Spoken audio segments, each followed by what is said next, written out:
जय नगर खेड़े महाराज की, जय एमबीएस दरबार की, जय हेडो गद्दी की, जय मोतीराम बाबा जी की, जय बाबे रैपे चौधरी की, जय जारगी गोगा जी की सदा ही जय हो। आज यमुनानगर वर्कशॉप रोड नियर गाबा पैलेस के सामने गुग्गा माड़ी दरबार, गाबा पैलेस के सामने वाली गली में गुग्गा माड़ी बाबा जी का दरबार है, जो एमबीएस दरबार के नाम से प्रसिद्ध है।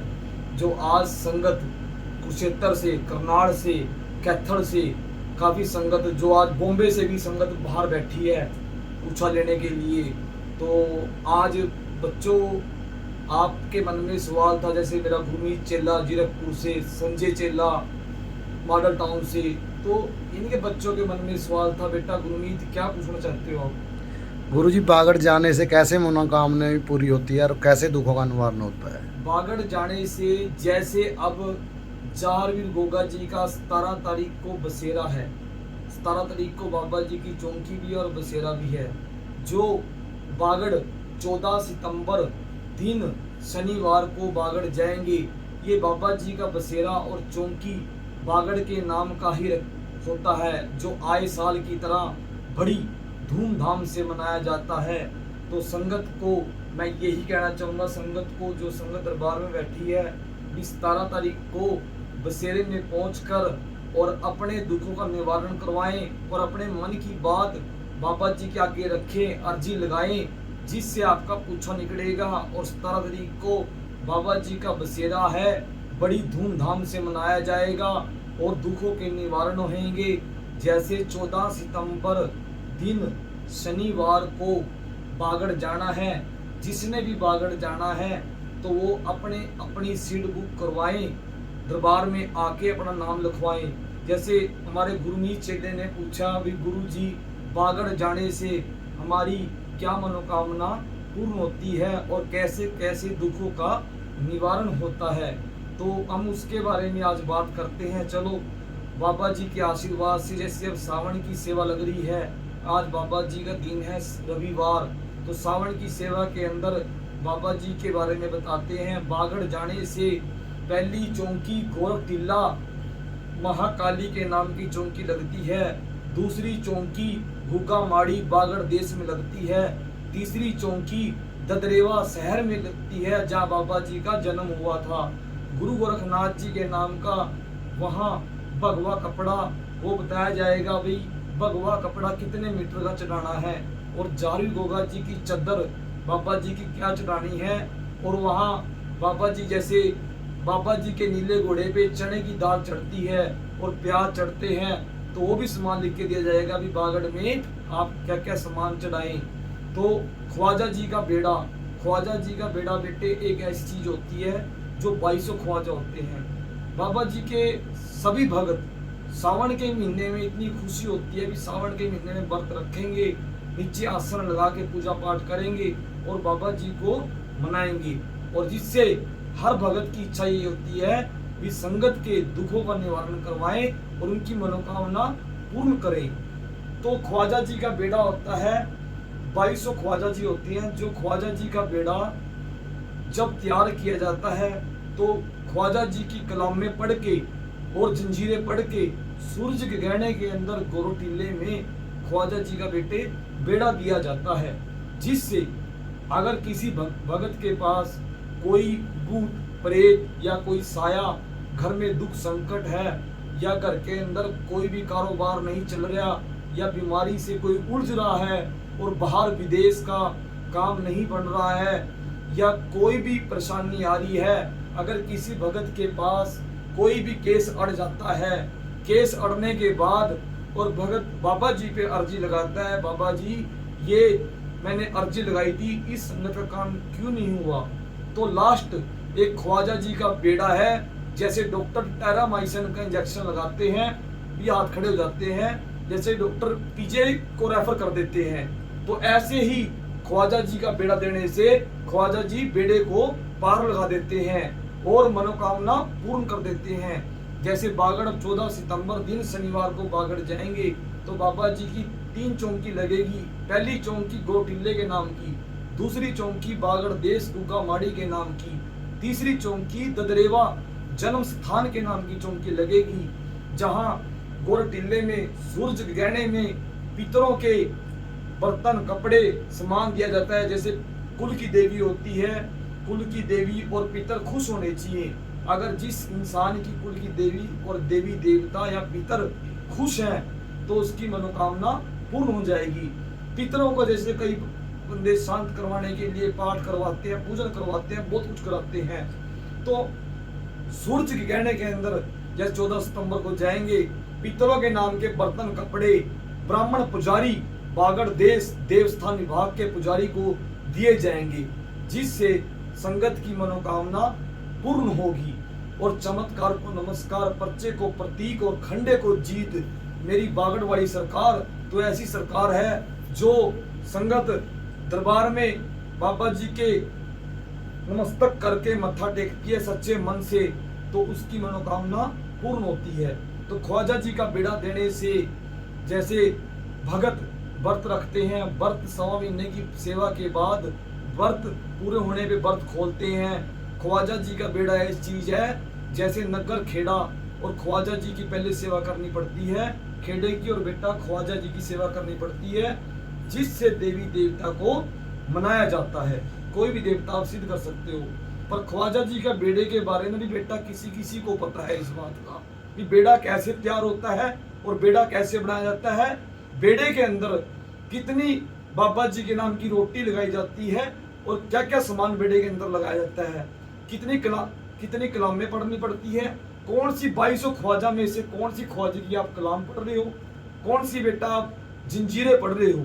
कलामें और जंजीरें होनी जरूरी है, तभी ख्वाजा जी पीर महाराज बेड़े को पार लगाते हैं। तभी बात बोलिए ख्वाजा जी की, छोटी मोटी बात नहीं, बड़ी शक्ति के मालिक हैं। जो संगत 14 सितंबर को दिन शनिवार को बागड़ जाएंगे उनकी मनोकामना पूर्ण होंगी। मैं यही कहूँगा संगत से 17 अगस्त का बाबा जी का बसेरा है, बड़ा धूमधाम से मनाया जाता है। अपनी सीट बुक पहले करवाएं आके, और या 17 तारीख को बसेरे में आके सीट बुक करवाएं, जिससे हम साल में एक बार बाबा जी के दर्शन करने के लिए तो आए महीने जाते हैं, बीच में भी जाते रहते हैं, पर संगत को लेके जो बाबा जी का सावन भादवे का महीना होता है, सावन भादवे के महीने में मत्था टिकता है, संगत को लेके चालने में जाया जाता है, जिससे आपकी मनोकामना पूरी होगी। जैसे रानी खान बलोचन, जैसे बेटे ने बात करी कि मनोकामना कैसे पूरी होती है और दुखों का निवारण कैसे होती है। चुंदड़ी शहर के अंदर रानी खान बलोचन थी, तो कोल्लू भगत कुरली बटोली से संग लेके चल दिया। जैसे नारसिंह दीवान 12-12 कोस की दूर दूर की खबर देता है, काले घोड़े का सवार, हाथ में तलवार, सर पे ताज, राणे का दीवान। नारसिंह दीवान जब रानी खान बलोचन के पास बच्चा हो गया और उसका पति घर आ गया, तो उसने सुपना उतारने के लिए कोल्लू भगत के साथ संग में जाती है रानी खान बलोचन। तो रानी खान बलोचन मंजे पे पैर करके सोती है, बाबा जी की तरफ मत्था भी नहीं टेकती। तो जहारवीर गोग और बच्चे को लेके गोद में बाणों के मंजे के ऊपर सो जाती है। तो जहारवीर गोगा जी ने बेटे, गुरमीत बेटे, जहारवीर गोगा जी ने नारसिंह दीवान को बोला भी ये बच्चा गोद से उठा ले और ख्वाजा जी के पास रख दे जाके। नारसिंह दीवान छोटी मोटी कला का मालिक नहीं, नारसिंह दीवान भी जहारवीर गोगा जी के दीवान हैं, जो 12-12 कोस की खबरें देते हैं। अगर किसी संगत का पूछा निकालना पड़ जाए और जहारवीर गोगा जी पे अरदास लगानी पड़ जाए, तो नारसिंह दीवान या बाबा सबल सिंह चौथे किंगरे वाला जिसका शिखर में चिराग बढ़ रहा, तो यही खबरें देते हैं और यही पूछा निकालते हैं। या बाबा रैपत चौधरी खूंडे वाली सरकार जिसका नहाने के अंदर पहला स्थान है और आज दूसरा स्थान वर्कशॉप गद्दी में है, जो बाबा जी की मूर्ति प्रकट हुई है, जो आज डंका बज रहा है, चारों खूंट में खूंडी घूम रही बाबे रैपे चौधरी की, जो वीरवार को यमुनानगर वर्कशॉप रोड नियर गाबा पैलेस के सामने गुगा माड़ी पे कोई भी सच्चे मन से आरती के टाइम 1.25 कटोरी घर से खीर और 2 सिगरेट लाके मत्था टेक लो, उसकी मनोकामना पूरी हो जाएगी।